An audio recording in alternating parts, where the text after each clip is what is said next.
इस तरह की एक सिलेंडर था जिसमें एक पिस्टन यहाँ था,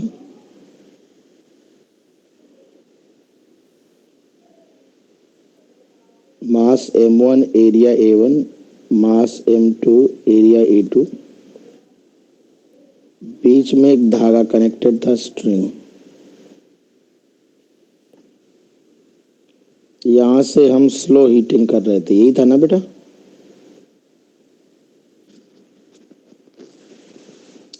यहाँ ओपन एटमॉस्फेयर था, यहाँ ओपन एटमॉस्फेयर था,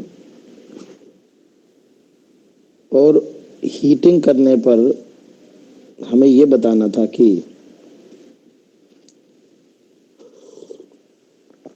स्लो हीटिंग पे प्रोसेस कैसा परफॉर्म होगा।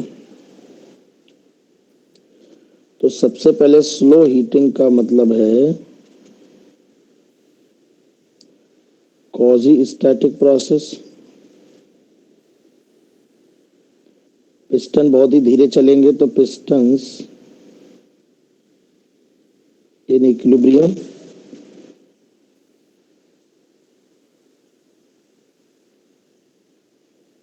पिस्टन इक्विलिब्रियम में रहेंगे। तो बेटा अगर मैं दोनों पिस्टन का फ्री बॉडी डायग्राम बनाऊं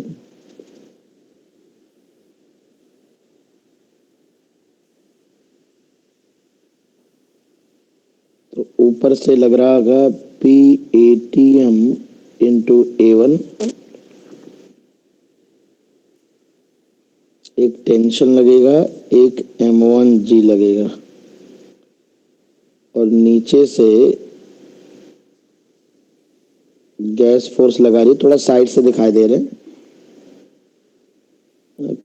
PA गैस का फोर्स लगेगा।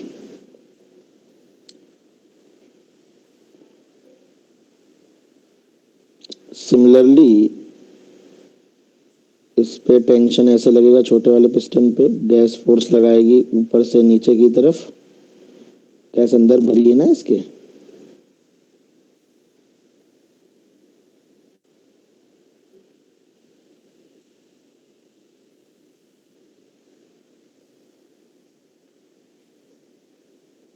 नीचे से एटमॉस्फेयर फोर्स लगाएगा इस केस में, mg भी नीचे की तरफ लगेगा।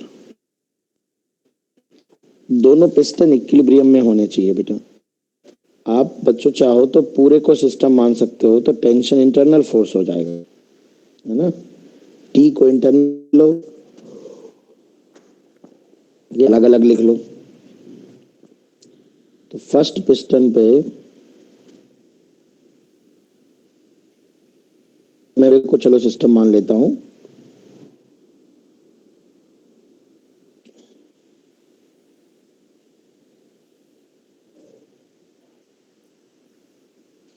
तो इस पे ये टेंशन नीचे लग रहा है, इस पे टेंशन ऊपर लग रहा है, इन दोनों का रिजल्टेंट 0 होगा। मतलब हमको इक्वेशन ऑफ फोर्स बैलेंस में टेंशन नहीं लिखना है, ठीक है? ये A1 A2 अलग अलग है तो ये फोर्स कैंसिल आउट नहीं हो रहा है। अब देखो पूरा सिस्टम इक्विलिब्रियम में है तो डाउनवर्ड फोर्स लिख लेते हैं, PATM A1 प्लस M1G, ठीक है? और इस पे लगेगा प्लस M2G नीचे वाले पिस्टन पे, प्लस PA2। एक डाउनवर्ड फोर्स ये लग रहा है, एक ये लग रहा है, एक ये लग रहा है, और एक ये लग रहा है। ऊपर की तरफ ये एटमॉस्फेयर वाला इधर से लग रहा है, और एक इस पे गैस का फोर्स ऊपर की तरफ लग रहा है।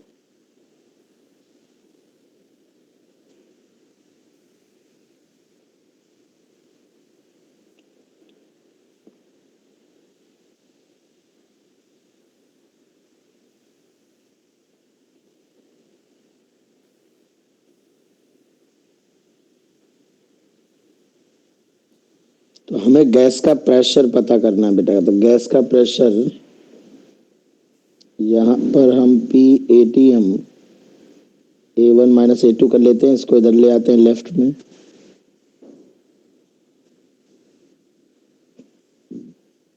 A1 minus A2, A1 minus A2 piston के एरिया का डिफरेंस है बेटा। यहाँ यहाँ से अगर बेटा प्रेशर निकाला जाए तो देखिए A1 माइनस A2 से जब आप डिवाइड करेंगे तो PATM रह जाएगा।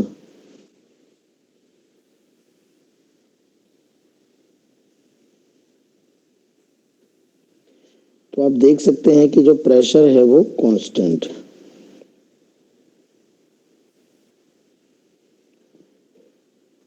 स्लो हीटिंग में प्रेशर कांस्टेंट है, तो यहाँ से आप कंफर्म करते हैं कि यहाँ कौन सा प्रोसेस होगा, आइसोबारिक प्रोसेस होगा बेटा।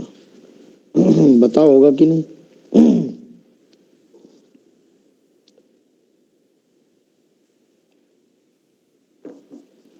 बेटा this is very good problem. इतनी बात समझ में आ गई कि प्रोसेस आइसोबारिक होगा बेटा? Yes sir. Yes sir.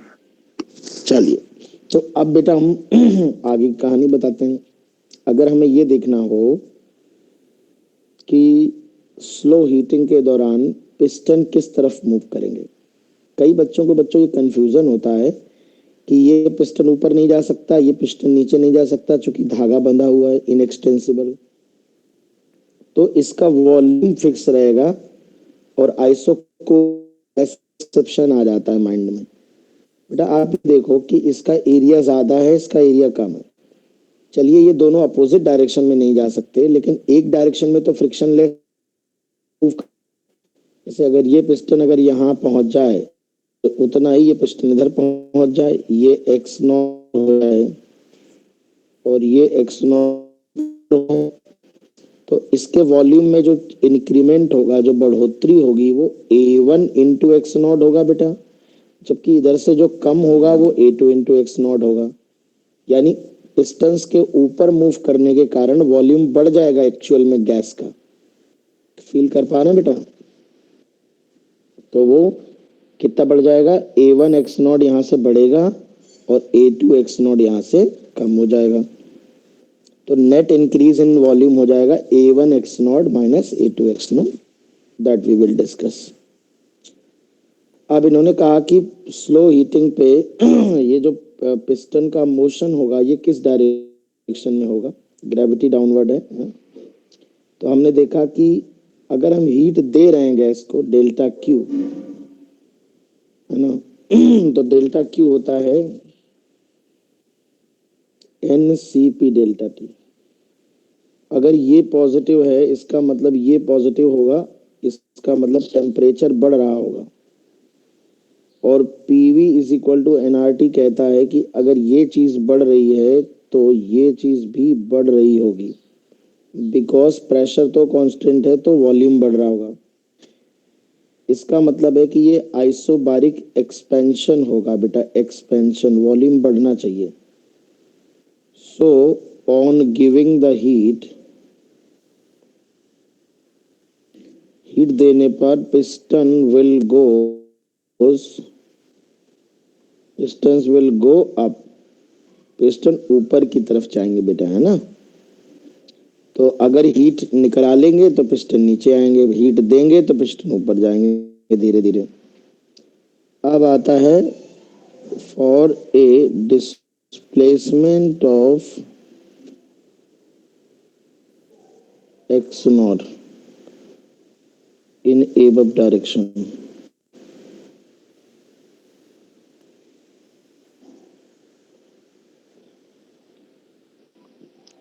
जो वॉल्यूम में चेंज है वो है A1 एक्स नॉट बढ़ेगा ऊपर से, नीचे से A2 एक्स नॉट कम हो जाएगा, है ना। डेल्टा क्यू अगर पूछा जाए तो आंसर है NCP डेल्टा टी। अगर ये मोनो एटॉमिक गैस है मान लीजिए, तो मोनो एटॉमिक में CP होता है CV प्लस R, CP होता है CV plus R, 5R/2 delta T. तो 5/2 NR डेल्टा टी, और आइसोबारिक प्रोसेस में NR डेल्टा टी तो दिया नहीं हमें यहाँ पे, तो P डेल्टा V लिख लेंगे बेटा। तो delta Q is equal to 5/2 P आया था PATM m1 plus m2g divide by a1 minus a2 और डेल्टा वी आया है a1 minus a2 into x not. तो इस तरह से बच्चों हम इस प्रॉब्लम को सॉल्व कर लेंगे, हीट वगैरह सब निकाल लेंगे, है ना। वर्क डन पूछा जाएगा तो पी डेल्टा वी, प्रेशर निकाल लिया है हमने फोर्स बैलेंस करके, और प्रोसेस की पहचान हो गई वहां से, बाकी चीजें फॉर्मूले से। आप चाहो तो दोनों पिस्टन पे दो अलग अलग इक्वेशन लगा सकते हो, जैसे इसमें ये फोर्स डाउनवर्ड लग रहा है P ATM A one plus tension plus m1g बराबर पी ए वन, एक इसके लिए अलग लिख लो, एक इसके लिए ऊपर की तरफ t plus P ATM A two is equal to P A two plus m2g। बाद में दोनों इक्वेशन को सब्ट्रैक्ट करके या उसमें से एक में से t की वैल्यू निकाल के दूसरे में पुट करोगे, you will get the same relation. हमने थोड़ी स्मार्टनेस दिखाते हुए यहाँ पर टेंशन को इंटरनल बना लिया है और हमने अपना काम सरलता से कर लिया है बेटा। तो मुझे आशा है कि ये एक आइसोबारिक प्रोसेस का जो बहुत ही शानदार एग्जांपल है ये आप समझ गए होंगे, ठीक है। तो जब भी स्लो हीटिंग हो बेटा, मैंने आपको लास्ट टाइम पे ही बता दिया था कि अगर कभी भी क्वाजी स्टैटिक प्रोसेस हो, स्लो हीटिंग हो और पिस्टन धीरे धीरे मूव करे, बाहर लगने वाले फोर्सेस वेरिएबल ना हो, एटमॉस्फेयर हो, ग्रेविटी हो, है ना, फ्रिक्शन भी यूनिफॉर्म हो, मान लो कोई भी कांस्टेंट फोर्स लग रहा हो, तो ऐसे केस में गैस का जो एक्सपेंशन होता है वो भी आइसोबारिक होता है बेटा, है ना।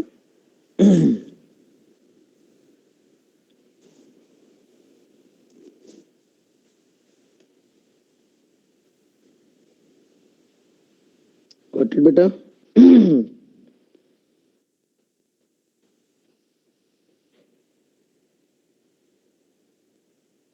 चलिए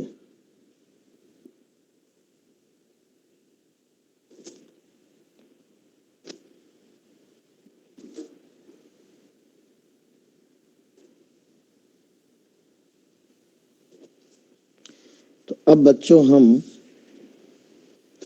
दो तीन जनरल कॉन्सेप्ट पढ़ेंगे थर्मोडायनेमिक्स में। आइसोथर्मल और एडियाबैटिक प्रोसेस पढ़ने से पहले कुछ जनरल कॉन्सेप्ट पढ़ेंगे, है ना।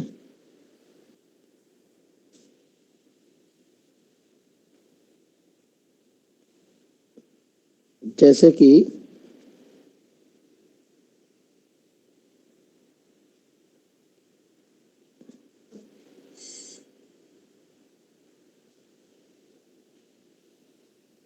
Finding molar heat capacity of a gas in a thermodynamic process in a thermodynamic process।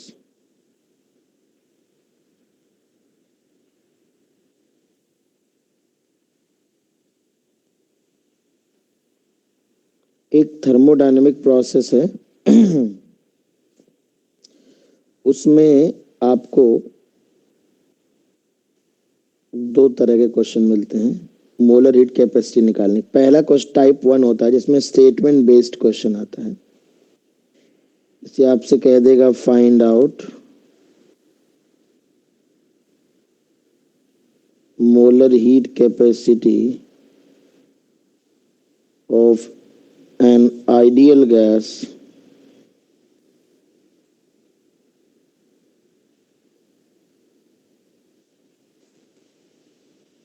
in a thermodynamic process in which heat given to the gas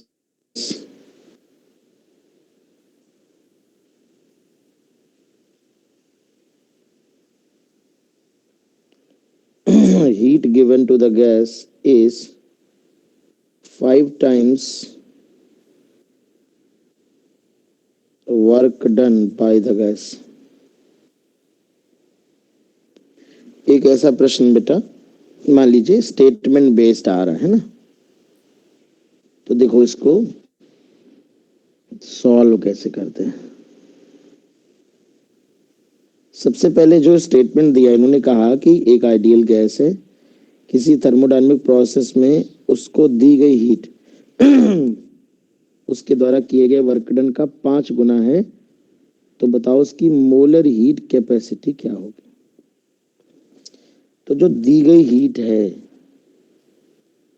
वो 5 गुना है वर्क डन का, है ना, यानी 5 टाइम्स W। इसको सिंबल्स में mathematically लिख लिया जाता है। जो इक्वेशन होती है, गैस को दी गई हीट है तो प्लस डेल्टा क्यू ही लिख लेते हैं, 5 times work done by the gas के बराबर। फिर एक हम जानते हैं, we know that first law of thermodynamics delta U plus W from first law.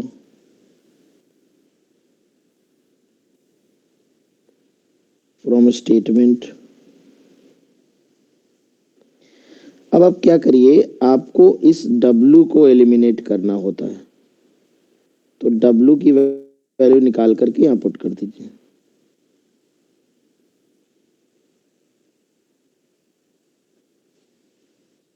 तो ये 4 delta Q/5 is equal to delta U।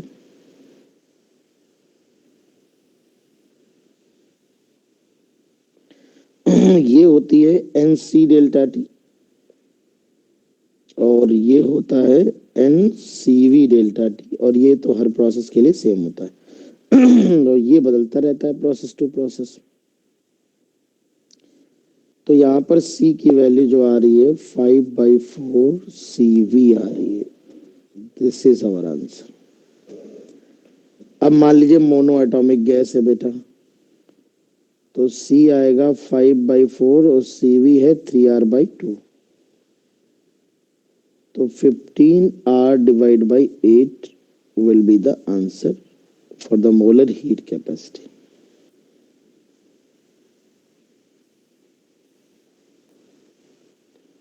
है ना।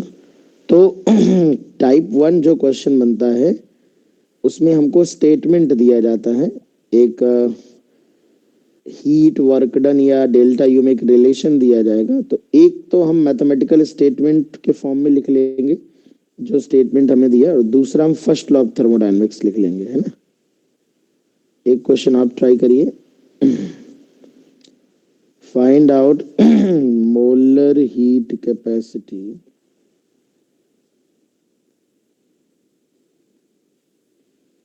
of an ideal gas in a thermodynamic process in which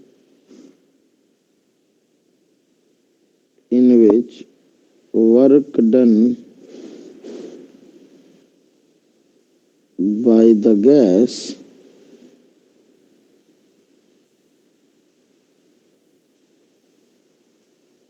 is half of the increase in half of the change in potential energy, change in internal energy। चलिए, and gas is diatomic. चलिए इसको try करिए।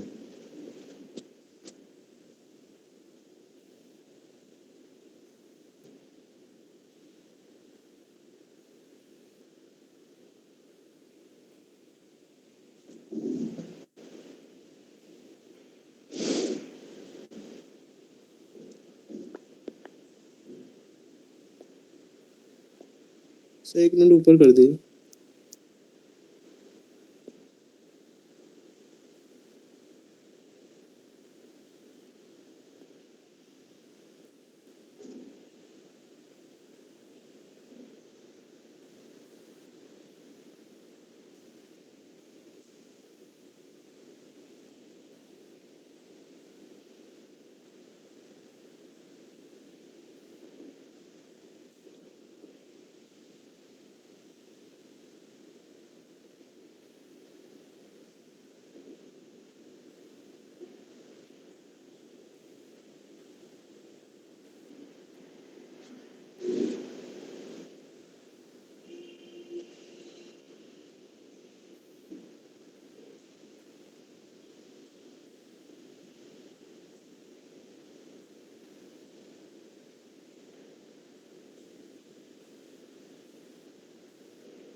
क्या आ रहा है बाकी लोगों का?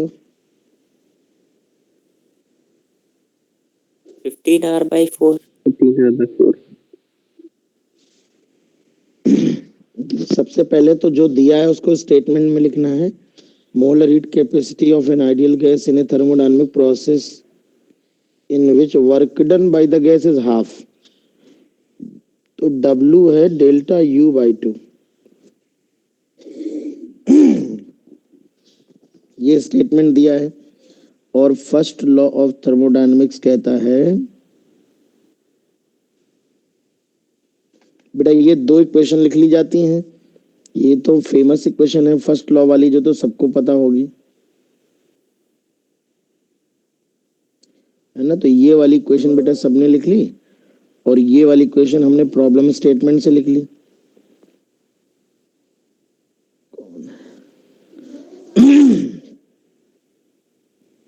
बेटा लेट लपेट होने से कुछ नहीं होगा, आप बस मनोरंजन के लिए आते हो तुम लोग। तो यहाँ पे अगर मैं डेल्टा क्यू की बात कर रहा हूँ तो डेल्टा यू तो रहने देता हूँ, डब्ल्यू को एलिमिनेट करना होता है। तो फ्रॉम इक्वेशन नंबर 1 मैं डब्ल्यू को लिख दे रहा हूँ डेल्टा U/2। तो 3/2 डेल्टा यू। तो ये NC डेल्टा टी है, ये 3/2 NCV डेल्टा टी है। तो C आ जाएगा 3/2 CV। CV है 5R/2।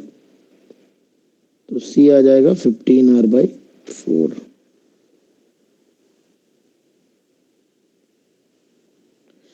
ये हमारे C की वैल्यू आ जाएगी। तो ये तो बच्चों टाइप 1 है जिसमें हमें स्टेटमेंट पे बेस्ड क्वेश्चन बनता है। टाइप 2 देखते हैं। कोई डाउट है इस क्वेश्चन में किसी को? No sir. No sir. No sir. Okay. Type 2 बच्चों देखो, टाइप 2 में क्या है, हमें इक्वेशन ऑफ प्रोसेस दिया जाता है। फाइंडिंग मोलर हीट कैपेसिटी, पूरा लिख लेना आप लोग कॉपी में, फ्रॉम इक्वेशन ऑफ प्रोसेस।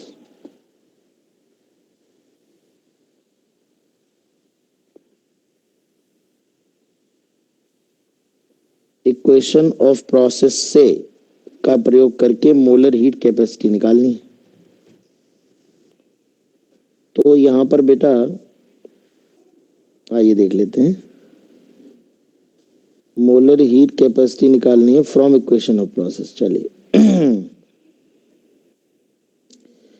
तो हम जानते हैं, वी नो दैट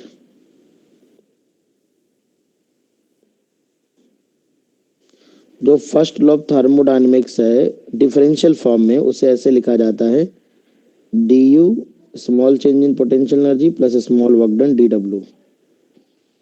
ये है फिजिक्स में लिखा जाने वाला first law of thermodynamics in differential form.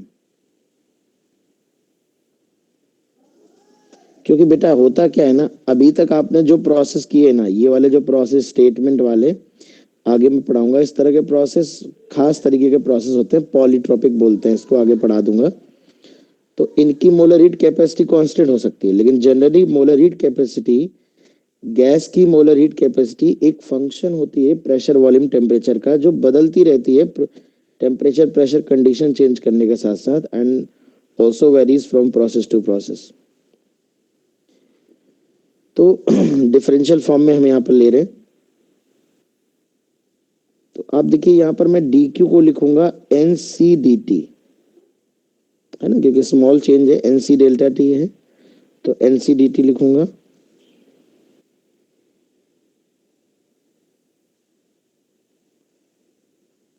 और du लिखूंगा मैं NCV/dt, और dw लिखूंगा मैं PdV, है ना। स्मॉल वर्क डन होता है PdV, फिर नेट वर्क डन होता है इंटीग्रल PdV। तो अगर मैं NDT से डिवाइड कर दूंगा पूरे क्वेश्चन में, तो P/N dV/dt आ जाएगा।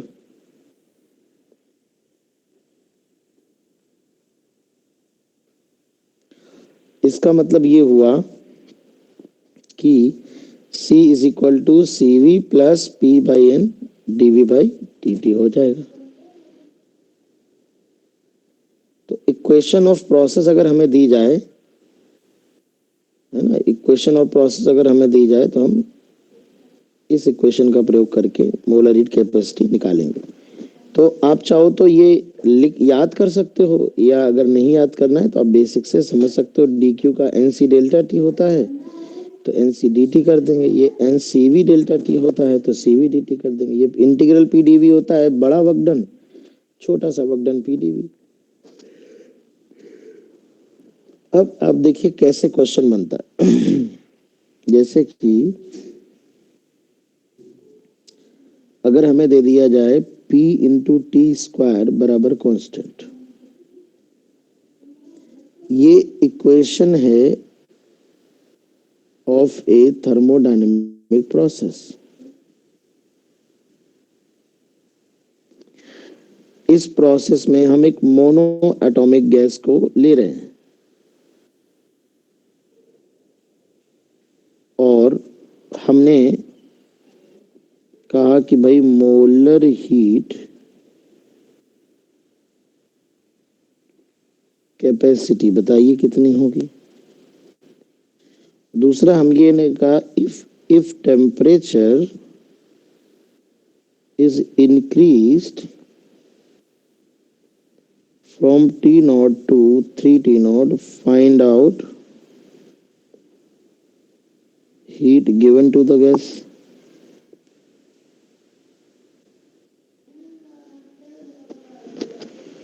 है ना बेटा, तो इस तरह का एक प्रोसेस दे दिया है, प्रोसेस की इक्वेशन दे दी है और मोलर हीट कैपेसिटी बतानी है। तो सबसे पहले हमने बेसिक लगाया, P T square is equal to constant है, मान लेते हैं ये कॉन्स्टेंट के है, और मोलर हीट कैपेसिटी है बेटा CV प्लस P/N dV/dt।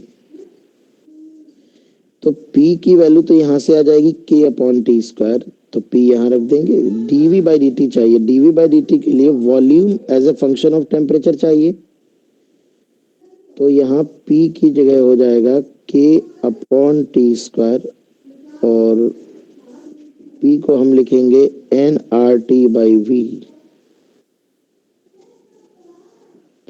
यहाँ से V की वैल्यू nRT³ रहेगा, तो dV/dt यहाँ से आ जाएगा और P ये है ही तुम्हारा, ये दोनों पुट कर देते हैं तो CV हो जाएगा प्लस P/N। P है हमारा बेटा K/T स्क्वायर इंटू N, और इसका डिफरेंशिएशन करेंगे तो nR/K और T³ का डिफरेंशिएशन है 3T स्क्वायर। तो आप देखिए T स्क्वायर और N और T स्क्वायर N से ये पूरा कैंसिल आउट हो जाएगा, K से K कैंसिल आउट हो जाएगा, तो C है CV प्लस 3R। इसी तरह का कुछ फॉर्मेट आ जाता है। क्योंकि गैस मोनो एटॉमिक है तो 3R/2 बेटा ये है और 3R ये है, 639R/2 हमारा इस प्रोसेस में मोलर हीट कैपेसिटी आ जाएगी, है ना। अब मान लीजिए हमसे कहा गया है कि टेम्परेचर अगर इतना बढ़ाना है तो हमें हीट कितनी देनी पड़ेगी। अब चूंकि प्रोसेस में गैस की मोलर हीट कैपेसिटी आ गई है तो सीधे सीधे फॉर्मूला NC डेल्टा T लगा सकते हो। हाँ, मोल्स तो देने पड़ेंगे, ठीक है, तो मोल मान लेते हैं N मोल ही है, NC है 9R/2 और डेल्टा T है 3T0 से T0, 2 से 2 कैंसिल आउट हो जाएगा, it is 9nRT0 will be the answer. हमें इस सवाल में यह भी पूछा जा सकता था कि डेल्टा यू तो कोई भी फंक्शन हो यही आएगा बेटा, तो 3/2nR और ये 2T0 आएगा, तो ये 6nRT0 आएगा, सॉरी 3 आएगा। और अगर W पूछा जाए तो W हो जाएगा delta Q minus delta U फिर, और वो आ जाएगा 6nRT0। यानी इस प्रोसेस में सिर्फ हमने मोलर हीट कैपेसिटी ही नहीं निकाली, उसके बाद हमने हीट निकाल ली, डेल्टा यू निकाल करके वर्क डन भी हमने कैलकुलेट कर लिया। तो इस तरह से आपको ये बेसिक इक्वेशन है C बराबर CV plus P by N D V by D T. इसका यूज तब होगा जब प्रोसेस की इक्वेशन दी जाएगी, ये वाली प्रेशर टेम्परेचर वॉल्यूम में एक रिलेशन दिया जाएगा और हमें इस तरह की चीजें पूछी जाएंगी। तो इस प्रॉब्लम में अगर कोई डाउट है तो पूछ लो। इसी तरह का मैं एक प्रॉब्लम आपको और देने वाला हूँ बेटा। इस तरह के प्रोसेस को भी मैं हेडिंग डलवा दूंगा, पॉलीट्रॉपिक प्रोसेस कहते हैं, जिनकी मोलर हीट कैपेसिटी कांस्टेंट आती है। अगर आप यहाँ ध्यान से देखें तो ये आप देख पा रहे हैं कि ये जो मोलर हीट कैपेसिटी का फंक्शन आया, ये कांस्टेंट फंक्शन आया। इसमें देखिए प्रेशर टेम्परेचर वॉल्यूम कहीं नहीं आ रहा है। तो जब मोलर हीट कैपेसिटी किसी प्रोसेस की कांस्टेंट होती है independent of pressure volume temperature, तो इस तरह के प्रोसेस को पॉलीट्रॉपिक प्रोसेस किया जाता है, कहा जाता है। तो ये प्रोसेस एक पॉलीट्रॉपिक प्रोसेस है। खैर उसको हम हेडिंग डाल के एक सेपरेट तरीके से पढ़ेंगे। तो अभी फिलहाल आप जनरल कॉन्सेप्ट सीखो ताकि आपको फॉर्मूला रटने की जरूरत ना पड़े। हाँ, ये तो एक छोटा सा फॉर्मूला कह लो या बेसिक से सॉल्व किया है, ये भी कह सकते हो, है ना। तो चलिए अब एक क्वेश्चन करिए बेटा।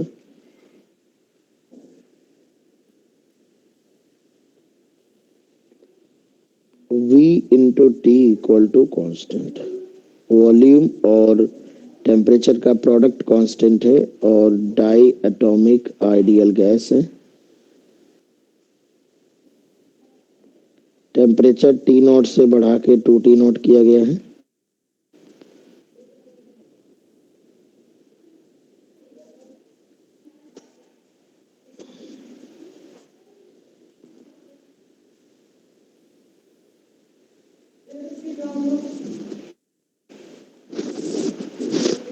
चलिए बेटा इतना करिए। और 2 मोल्स हैं इसके, 2 moles of diatomic ideal gas.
अच्छा, मतलब बाय द गैस नेगेटिव आ रहा है।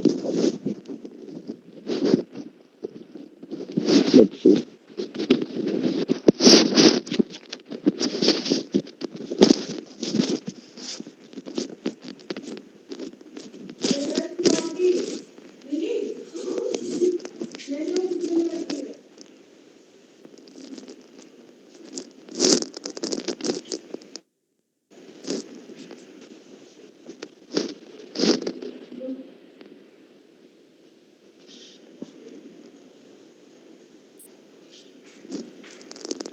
तो देखिए मान लेते हैं v इंटू टी कॉन्स्टेंट है, let us suppose this constant is k।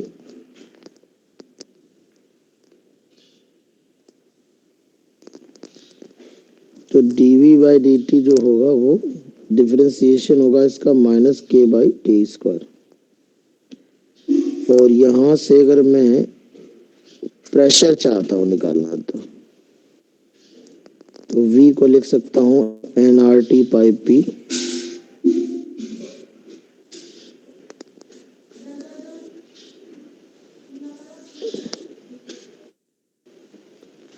अब मैं c चाहता हूं cv plus p by n dv by dt।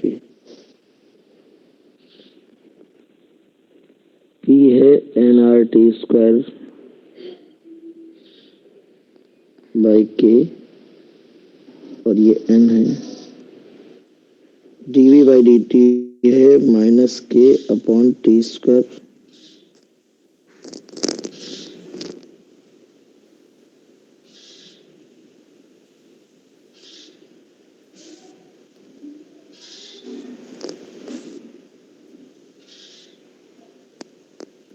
तो टी स्क्वायर से T square cancel out, N से एन कैंसिल आउट, के से K cancel out, C V minus R आएगा।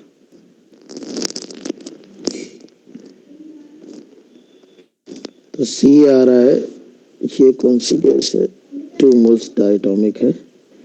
तो डायटोमिक का सी वी 5r/2 है माइनस आर, ये 3r/2 आ जाएगा। तो डेल्टा क्यू हो जाएगा एन सी डेल्टा टी।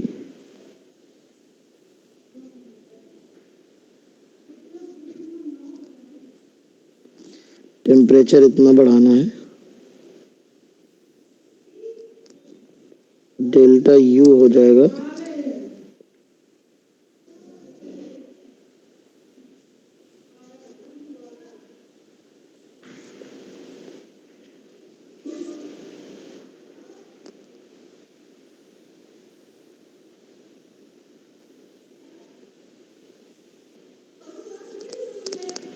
तो delta Q is equal to delta U plus W.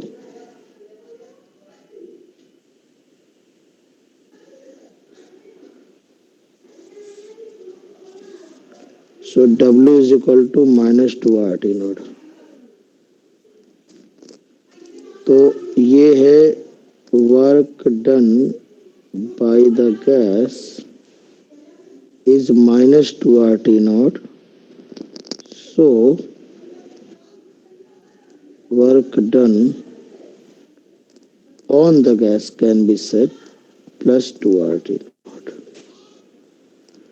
तो जो कंप्रेशन हो रहा है गैस में, है ना, वर्क डन नेगेटिव है गैस के द्वारा, तो ये कंप्रेशन है बेटा। बताओ कोई प्रॉब्लम परेशानी हो बेटा इसमें?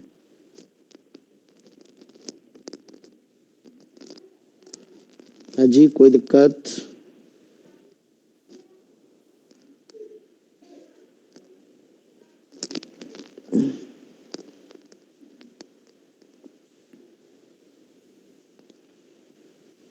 आवाज नहीं आ रही क्या मेरी? समझ आ गया?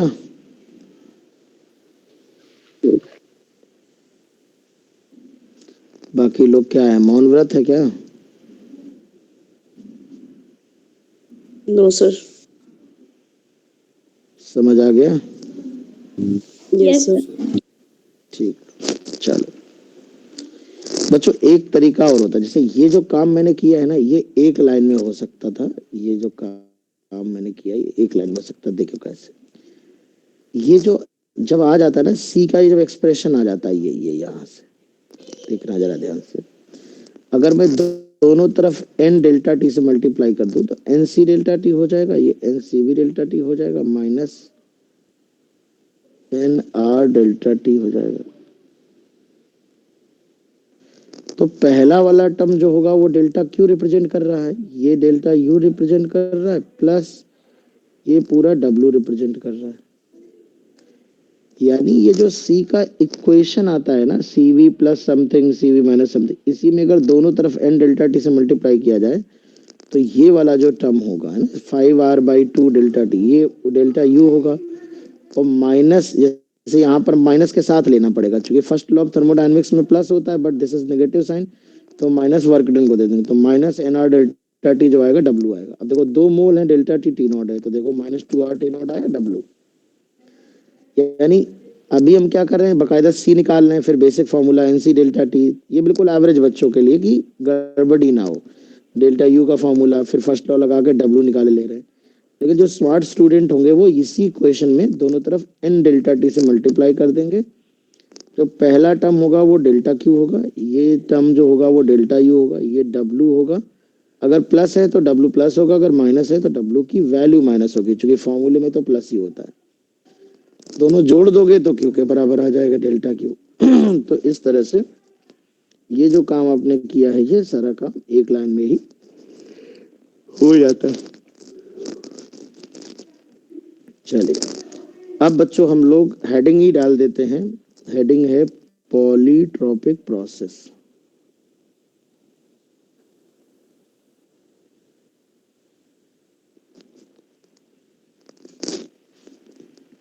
तो अच्छा, मोलर हीट कैपेसिटी, कई प्रोसेस ऐसे होते हैं जिनकी कांस्टेंट नहीं भी होती है। एक क्वेश्चन जैसे मैं देता हूं,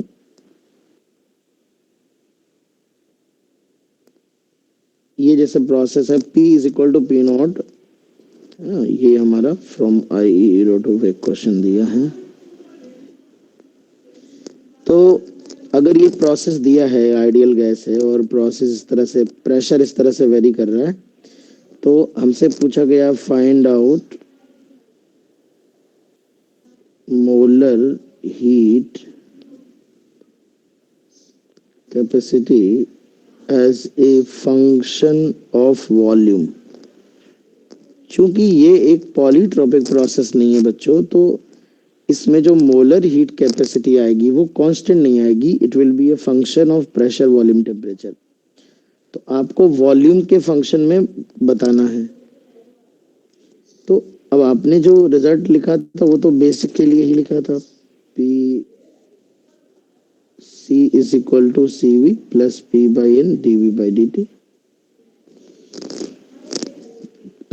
तो ये जो रिजल्ट है ये जनरल सभी प्रोसेस के लिए है, ये कोई फॉर्मूला नहीं है, बेसिक कॉन्सेप्ट है।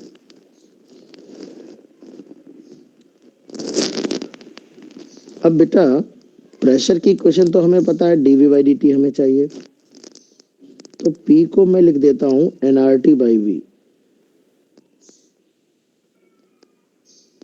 तो यहाँ टेम्परेचर की इक्वेशन आ जाएगी P not divide by NR। फिर मैं क्या कर रहा हूँ, टेम्परेचर का डिफरेंशिएशन वॉल्यूम के रिस्पेक्ट में कर ले रहा हूँ। फर्स्ट टर्म का डिफरेंशिएशन वॉल्यूम का 1 into second term plus first term as it is, second term का डिफरेंशिएशन अल्फा ई की पावर अल्फा वी।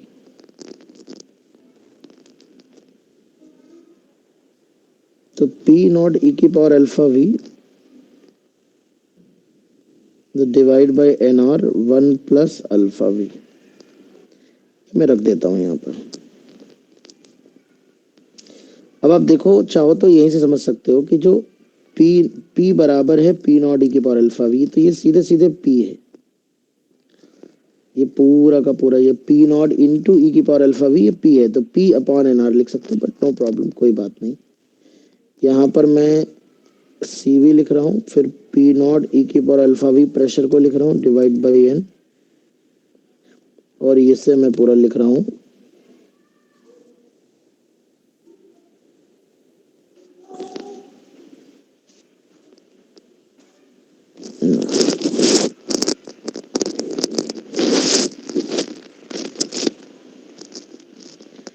यहाँ उल्टा लिख दिया बेटा, देखो उल्टा क्या लिख दिया है कि ये जो है ना, ये dt बाई dv आया था, ये इसको पलट के लिखना है, dv बाई dt लिखना है ना, एन आर अपॉन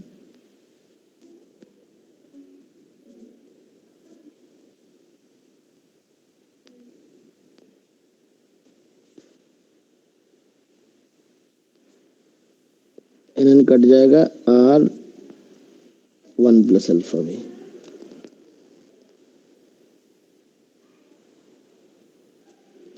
तो ये देखिए ना, गैस पे डिपेंड करेगा सीवी क्या है, 3r/2 है कि ये है। तो देखिए ये molar heat capacity as a function of volume आ गई। तो देखिए यहाँ पर मोलर हीट कैपेसिटी वॉल्यूम का फंक्शन है ना, वेरिएबल हो गई। तो कोई आवश्यक नहीं है कि मोलर हीट कैपेसिटी कांस्टेंट ही आएगी, it can very with the volume, pressure और टेम्परेचर, है ना। लेकिन ऐसे प्रोसेस, जैसे ये एक प्रोसेस था Vt is equal to constant, एक प्रोसेस था Pt square is equal to constant, इस तरह के प्रोसेस की जो मोलर हीट कैपेसिटी आती है वो कांस्टेंट आती है। ऐसे प्रोसेस को हम पॉलीट्रॉपिक प्रोसेस बच्चों कहते हैं, ठीक है। तो हेडिंग डाल देते हैं अब, पॉलीट्रॉपिक प्रोसेस। क्योंकि अब मैं आपको इसके लिए फॉर्मुलाइज कर दूंगा चीजें, थोड़े फॉर्मूले बता दूंगा। पॉलीट्रॉपिक प्रोसेस क्या है बेटा, एक ऐसा प्रोसेस जैसा कि मैंने अभी आपसे बताया कि जिसकी मोलर हीट कैपेसिटी जो होगी वो कांस्टेंट होगी। एक second,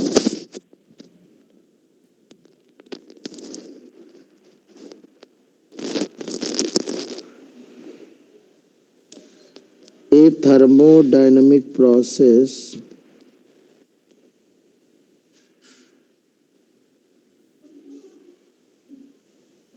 in which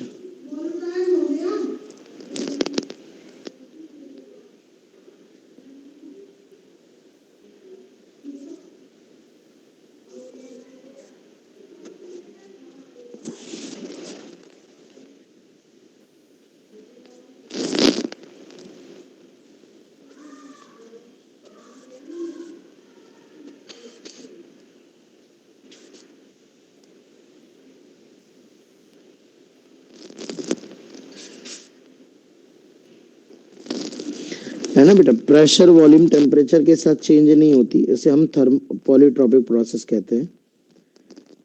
general equation of such processes, ऐसे प्रोसेस की जनरल इक्वेशन होती है पीवी की पावर m बराबर कांस्टेंट। यहाँ पर m कहलाता है पॉलीट्रॉपिक कांस्टेंट, है ना।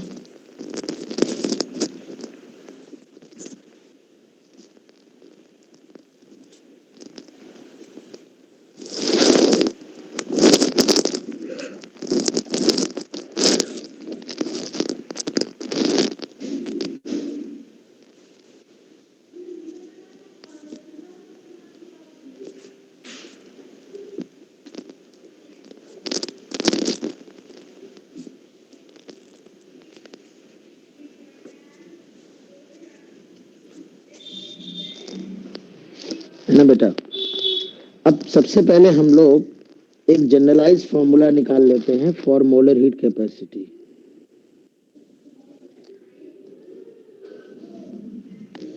Molar heat capacity of A polytropic process.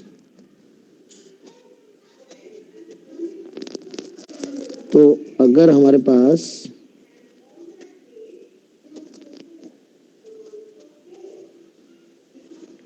ये क्वेश्चन है और C का फॉर्मूला होता है CV plus P by N dV by dt, तो इस कॉन्सेप्ट को अगर हम यूज करेंगे इन दिस प्रोसेस तो हम आसानी से पहुंच जाएंगे। दो कैसे, PV की पावर m को मान लेते हैं, लेट कांस्टेंट K है, तो P है K अपॉन V की पावर m। P को लिख सकता हूं मैं nRT बाई V। तो टेम्परेचर का फंक्शन है K upon N R V की पावर 1 माइनस एम। तो टेम्परेचर का वॉल्यूम के रिस्पेक्ट में डिफरेंशिएशन करेंगे K upon N R 1 minus M बाहर आएगा, V की पावर 1 माइनस एम माइनस 1, तो माइनस एम रह जाएगा।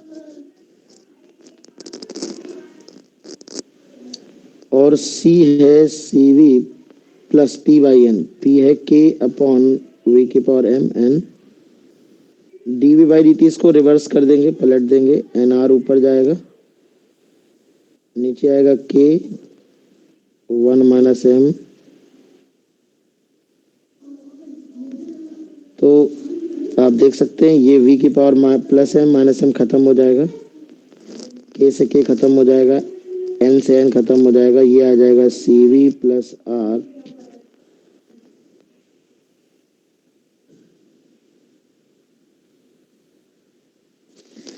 तो इस तरह से ये आपको याद रखना है, टू रिमेम्बर। बच्चों M यहाँ पर पॉलीट्रॉपिक कांस्टेंट, मतलब कोई भी प्रोसेस जिसकी इक्वेशन P इंटू V की पावर M है, V की power M equal to constant है, तो उसकी मोलर हीट कैपेसिटी में यहाँ पर CV plus R by 1 minus M होगा, है ना।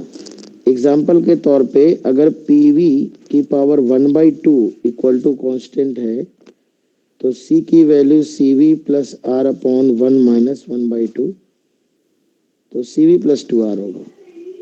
PV की power minus 1/3 is equal to constant है,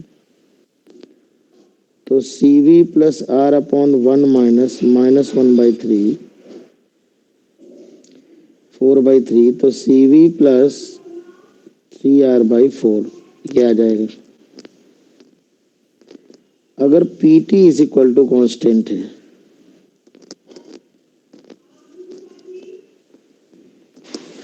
तो सबसे पहले तो हमको PV की पावर M में कन्वर्ट करना है, तो PT को लिख देंगे PV upon NR equal to constant. यहाँ से P स्क्वायर वॉल्यूम हो जाएगा, ये अनदर कांस्टेंट हो जाएगा, NR उधर भेज दो, फिर अंडर रूट ले लोगे तो PV की पावर 1/2 इक्वल टू कांस्टेंट हो जाएगा। तो देखो ये सेम प्रोसेस बन जाएगा, यही प्रोसेस बन जाएगा, है ना। तो मैं इसको ऐसा कर देता हूँ, P स्क्वायर T कर देता हूँ, तो ये P क्यूब हो जाएगा, फिर क्यूब रूट ले लोगे तो PV की पावर 1/3 इक्वल टू कांस्टेंट हो जाएगा।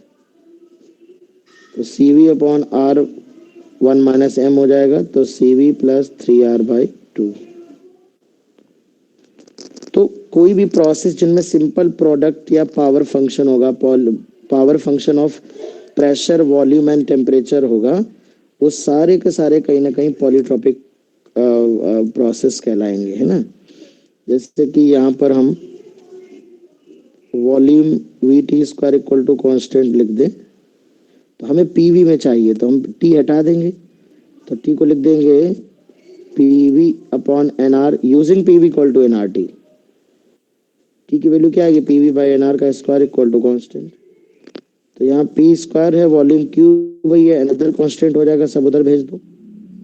अब P की पावर 1 करनी है तो अंडर रूट ले लो, तो P इंटू V की पावर 3/2 इक्वल टू कांस्टेंट आ जाएगा, तो M की वैल्यू 3/2 आ जाएगी। ये पॉलीट्रॉपिक प्रोसेस में बेटा कन्वर्ट हो जाएगा, है ना, ये प्रोसेस पॉलीट्रॉपिक हो गया। अब आपको C is equal to CV R upon 1 minus 3/2 कर दो, तो C is equal to CV minus 2R हो जाता। तो इस तरह से बेटा आप किसी भी पॉलीट्रॉपिक प्रोसेस के लिए ये फॉर्मूला लगा सकते हैं। इसका मतलब है इस क्वेश्चन को छोड़ दिया जाए इसको, तो ये जो क्वेश्चन थे जिनको हमने बिल्कुल बेसिक से किया विदाउट यूजिंग फॉर्मूला, इस तरह से ये जनरल है, ये सबके लिए वैलिड है, पर ये फॉर्मूला सिर्फ पॉलीट्रॉपिक के लिए वैलिड है। ये फॉर्मूला जो है सिर्फ फॉर पॉलीट्रॉपिक ओनली, है ना, फॉर पॉलीट्रॉपिक। तो अगर पॉलीट्रॉपिक प्रोसेस है, प्रोडक्ट फंक्शन है, पावर फंक्शन है, तो इसी को लगा लेना। लेकिन इससे पहले आपको एम पता होना चाहिए। एम पता करने के लिए आपको प्रोसेस की इक्वेशन को इस फॉर्म में कन्वर्ट करना पड़ेगा। पी की पावर 1 होनी चाहिए और वी की पावर कुछ और हो सकती है, तब आप इस तरह से कन्वर्ट करेंगे ना। तो ये ध्यान रखिएगा, ये पॉलीट्रॉपिक प्रोसेस है, दिस इज वेरी इंपॉर्टेंट। ठीक है, लेकिन आप सिर्फ रट नहीं सकते, आपको ये बेसिक प्रोसीजर भी पता होना चाहिए, ये वाला तरीका, ये वाला तरीका, क्योंकि यहाँ पर क्या है, अगर ऐसा प्रोसेस आ गया जैसा कि ये है तो वो पॉलीट्रॉपिक नहीं है, तो आपको फॉर्मूला काम नहीं आएगा बेटा, है ना। अब यहाँ पर अगर मैं डेल्टा क्यू, डेल्टा यू और डब्ल्यू देखा जाए इन पॉलीट्रॉपिक प्रोसेस, तो आप ये समझो कि C बराबर अगर हम देखें तो CV plus R upon 1 minus M है, PV की पावर M बराबर अगर कांस्टेंट है। अगर मैं दोनों तरफ N डेल्टा T से मल्टीप्लाई कर दूं तो ये NC डेल्टा T बनेगा, ये NCV डेल्टा T बनेगा, ये NR delta T 1 minus M बनेगा। तो ये वाला जो टर्म है वो डेल्टा Q को रिप्रेजेंट कर रहा है, ये वाला टर्म डेल्टा U को रिप्रेजेंट कर रहा है, और ये वाला टर्म डेल्टा W या W को रिप्रेजेंट कर रहा है। जरूरत पड़ने पे अगर मान लो मोल्स नहीं दिए हैं तो P1 V1 is equal to NRT1 और P2 V2 is equal to NRT2 होगा। घटाओगे तो P2 V2 minus P1 V1 is equal to NRT2 minus T1 हो जाएगा। यानी जो NR डेल्टा T की वैल्यू है वो in general P2 V2 minus P1 V1 के बराबर होती है। तो मैं जैसे W की वैल्यू को चाहूं तो मैं W की वैल्यू को NR delta T upon 1 minus M लिख सकता हूं, या P2 V2 minus P1 V1 divide by 1 minus M लिख सकता हूं। इसी तरह से डेल्टा U को अगर मैं चाहूं तो NCV डेल्टा T, तो खैर फिक्स फार्मूला है। CV होता है, या तो CV के दो फॉर्मूले होते हैं, या तो FR बाई 2 या R अपॉन गामा माइनस 1 भी होता है बेटा। तो NR डेट R अपॉन गामा माइनस 1 अगर कहें इनटू डेल्टा T, तो this can also be written as P2 V2 minus P1 V1 upon gamma minus 1। तो मेनली आपको ये समझना है कि अगर मैं मोलर हीट कैपेसिटी का एक्सप्रेशन लिखूंगा और उसमें दोनों तरफ N इंटू डेल्टा T से मल्टीप्लाई कर दूंगा तो ये टर्म डेल्टा Q को रिप्रेजेंट करेगा, ये टर्म डेल्टा U को रिप्रेजेंट करेगा और ये वर्क डन को। इसी में NR डेल्टा T की वैल्यू अगर हमें नहीं दी है, अगर हमें P1 V1 पता है, P2 V2 पता है, तो NR डेल्टा T की जगह मैं P2 V2 minus P1 V1 लिख करके वर्क डन अलग से बता सकता हूँ, डेल्टा U बता सकता हूँ और जोड़कर डेल्टा Q बता सकता हूँ। तो मोलर हीट कैपेसिटी की इक्वेशंस दिमाग में रखनी है, molar heat capacity polytropic process की इक्वेशन दिमाग में रखनी है, और उसकी मोलर हीट कैपेसिटी याद रखना है इक्वेशन, और उसके बाद ये आगे की कहानी आपको क्लियर होनी चाहिए, है ना। जैसे कि एक क्वेश्चन अगर मैं बच्चों इसमें दे रहा हूं आपको,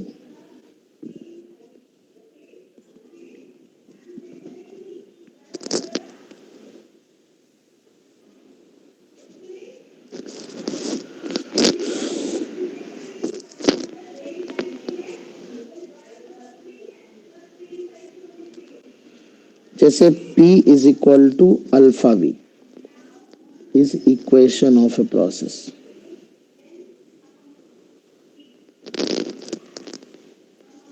इनिशियल वॉल्यूम V नोड है, फाइनल वॉल्यूम 2V नोड है, मोनो एटॉमिक गैस। क्या क्या बताना है? Find out, number 1 molar heat capacity C बताना है, वर्क डन बाय गैस बताना है, डेल्टा Q बताना।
यस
अल्फा गिवन कांस्टेंट है।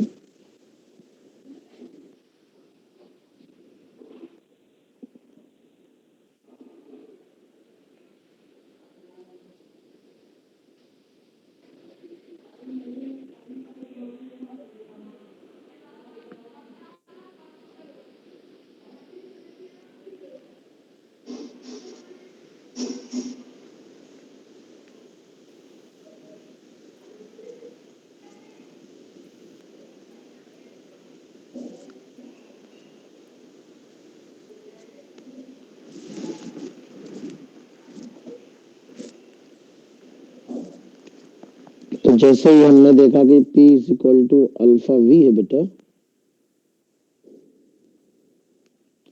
तो इसे हमने लिख लिया P V की power -1 is equal to alpha.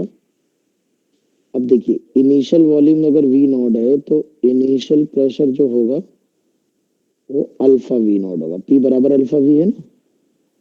Final volume 2V naught है तो final pressure 2 alpha V naught होगा, है ना। अब मोलर हीट कैपेसिटी है CV plus R upon 1 minus M M है -1, तो ये CV plus R by 2। Mono atomic है। अब देखिए N डेल्टा T से मल्टीप्लाई कर देता हूं मैं।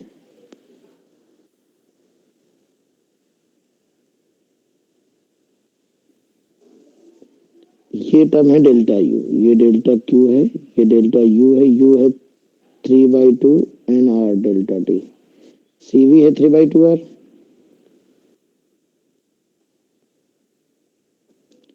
अब मोल्स तो हमें पता नहीं है, तो देखो ये है 3/2 P2V2 माइनस P1V1 लिख लो। ये है 1/2 P2V2 minus P1V1। Value put कर दो। P2 इंटू V2, इन दोनों को मल्टीप्लाई करोगे 4 alpha V not square, 4 alpha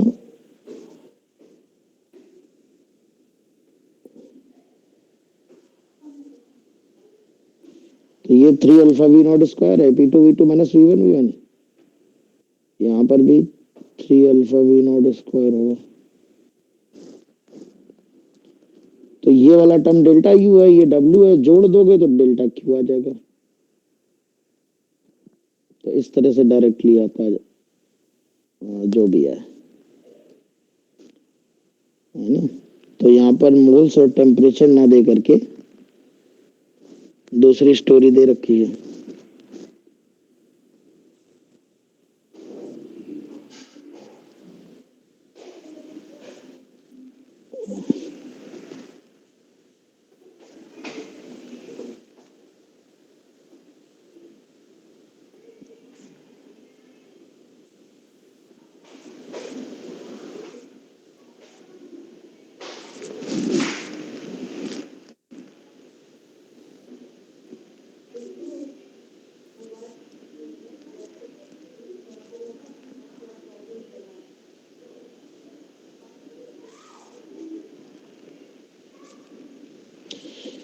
इस तरह से बच्चों पॉलीट्रॉपिक प्रोसेस के कैलकुलेशन आ जाते हैं ना। लास्ट कॉन्सेप्ट एक मैं और बता देता हूँ, थर्मोडायनेमिक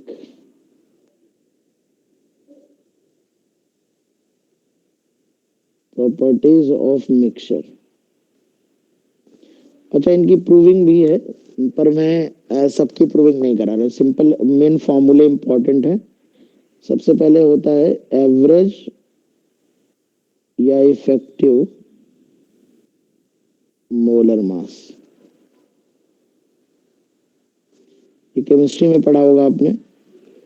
इफेक्टिव या एवरेज मोलर मास होता है अगर कई गैसेस का मिक्सचर हो तो N1M1, भाई 1 मोल का मास होता है, तो टोटल मास हो जाएगा, पहले वाले का मास होता है moles into molar mass, moles into molar mass, तो total mass of mixture divide by total number of moles, तो average mass of 1 mole of the mixture is called average molar mass. नहीं, biscuit दे दो। इसके बाद बच्चों आता है इंटरनल एनर्जी ऑफ मिक्सचर।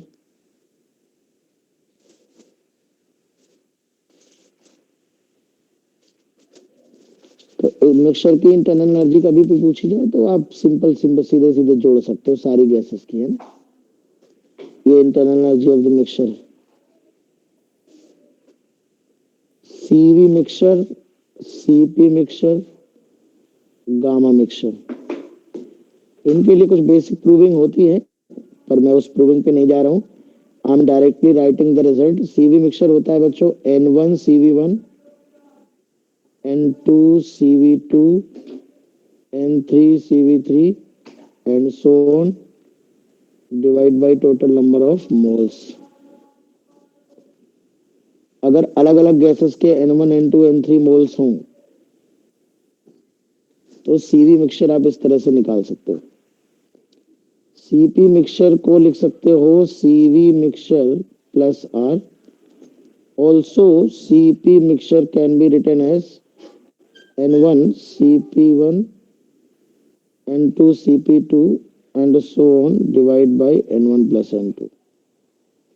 मतलब चाहे इस तरह से बच्चों निकाल लो, चाहे इस तरह से निकाल लो, दोनों एक ही बातें हैं, ठीक है ना।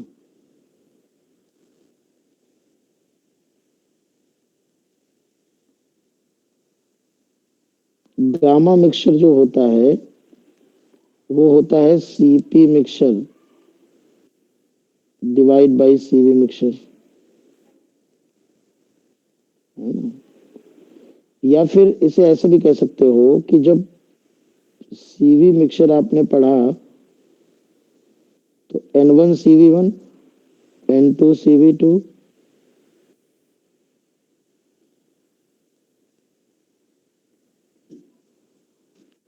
तो सीवी का फॉर्मूला होता है R अपॉन गामा माइनस 1। तो टोटल नंबर ऑफ मोल से धर ले आओ, N total R upon gamma mixture minus 1 हो जाएगा सीवी की वैल्यू, और ये N1 हो जाएगा R अपॉन गामा 1 माइनस 1, ये N2 हो जाएगा R अपॉन गामा 2 माइनस 1,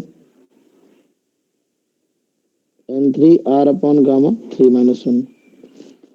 तो एक फाइनल फॉर्मूला आ जाएगा जो जरूर याद रखना है, total number of moles gamma mixture minus 1, N1 upon gamma 1 minus 1, N2 upon gamma 2 minus 1, N3 upon gamma 3 minus 1 and so on. क्योंकि ये आपको याद रखना ही पड़ेगा, प्रूविंग कोई काम की नहीं है, मैं बस हल्का सा आपको दिखा दे रहा हूँ। तो सीवी मिक्सचर आपसे पूछ सकता है, ठीक है। गामा मिक्सचर सबसे ज्यादा पूछा जाता है, gamma mixture.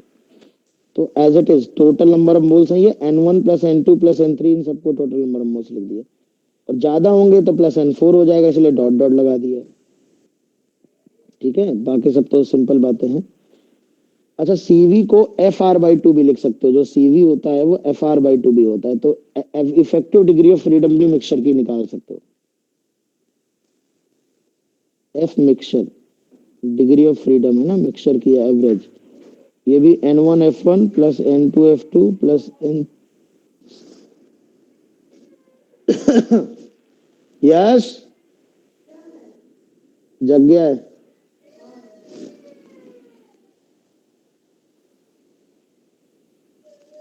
N1 plus N2 plus N3, बिल्कुल similarly degree of freedom of the mixture भी लगा, और एकदम एक जैसे फॉर्मूले हैं, सिर्फ एक को छोड़ करके गामा मिक्सचर को, तो आपको बिल्कुल याद करने में भी तकलीफ नहीं होगी, एक बार में याद हो जाएंगे सारे, चाहे वो एवरेज मोलर मास हो, चाहे सीवी मिक्सचर हो। सीपी मिक्सचर तो सीवी मिक्सचर प्लस आर हो जाएगा, तो ये लगाने की जरूरत ही नहीं पड़ेगी। गामा मिक्सचर बस आपको मेहनत करनी है, बाकी कुछ मेहनत नहीं करनी है, ठीक है ना। जैसे मान लीजिए अगर मैं एक एग्जांपल दूं, मैं कहूंगी आइडियल गैस का एक मिक्सचर है, 1 मोल मोनो एटॉमिक गैस है, 3 मोल्स डायटोमिक गैस है, 2 मोल्स पॉली एटॉमिक गैस। तो गामा मिक्सचर बताओ कितना है, तो 6 मोल्स अपॉन गामा मिक्सचर -1 लिख लो। गामा मोनो एटॉमिक का गामा होता है 5/3, दूसरे के हैं 3 मोल्स, इसका होता है 7/5 -1, और इसके 2 मोल्स हैं 4/3 होता है इसका -1। एक लाइन में बच्चों गामा मिक्सचर आ जाएगा आपको, है ना। तो इस तरह से सीवी मिक्सचर अगर पूछ ले, इंडिपेंडेंट क्वेश्चन बता रहा हूं, तो सीवी मिक्सचर अगर निकालना होगा तो N1CV1, तो 1 मोल है मोनो के, तो मोनो का सीवी होता है 3R/2, 3 मोल है डाया के N2CV2, और ये 6R/2 होता है, 6 डिग्री ऑफ फ्रीडम होती है। सीपी मिक्सचर चाहिए तो सीवी मिक्सचर प्लस आर कर दो। गामा मिक्सचर ऐसे भी निकाल सकते हो, CP mixture divide by CV mixture, पर उसके लिए आपको सीवी मिक्सचर निकालना पड़ेगा, सीपी मिक्सचर निकालना पड़ेगा, तब दोनों को डिवाइड करोगे, ये डायरेक्टली गामा निकल आएगा। अगर आप कभी ये फॉर्मूला भूल जाओ तो सीवी मिक्सचर का फॉर्मूला लगा लोगे बेटा, और CP mixture CV plus R कर लोगे और दोनों का रेशियो ले लोगे। अब कह दो सर मैं तो गामा ही भूल गया या मैं सीवी ही भूल गया, तो बेटा भूल जाना कि सिलेक्ट होने वाले हो, है ना। डिग्री ऑफ फ्रीडम कितनी है, FR/2, तो फिर तुम अपने आप को भी भूल जाना जेई में, है ना। तो अच्छे से नोट्स लिख लेना, रिवाइज कर लेना, फॉर्मूले याद कर लेना, क्योंकि इसमें फॉर्मूले हैं, क्वेश्चंस डायरेक्ट अभी हम करेंगे, थोड़ी सी 2 प्रोसेस बचे हैं, इसके बाद ढेर सारे क्वेश्चन कराएंगे एक क्लास में, तो आपको इस डायरेक्ट फॉर्मूले पे क्वेश्चन मिलेंगे। मैं अभी क्वेश्चन बैंक शेयर कर रहा हूं, तो उसके शुरुआत के 30-40 क्वेश्चन आप कर सकते हो। Question bank of thermodynamics share करूंगा, तो शुरुआत के 30-40 क्वेश्चन कर सकते हो, ठीक है ना। तो थर्मोडायनेमिक्स में 2 लेक्चर में और कंप्लीट कर दूंगा, तो सिंसियरली सभी लोग अटेंड कर लो, 2 लेक्चर ऑनलाइन लूंगा, इसके बाद जो है एक लेक्चर ऑफलाइन होने लगेंगे सारे, बाकी मैकेनिक्स का लेक्चर तो ऑफलाइन चल ही रहा है। चलिए दैट्स ऑल, आज इतना ही पढ़ेंगे, ठीक 8 बजे क्लास स्टार्ट हो जाती है, आप लोग एकदम रेडी रहा करो।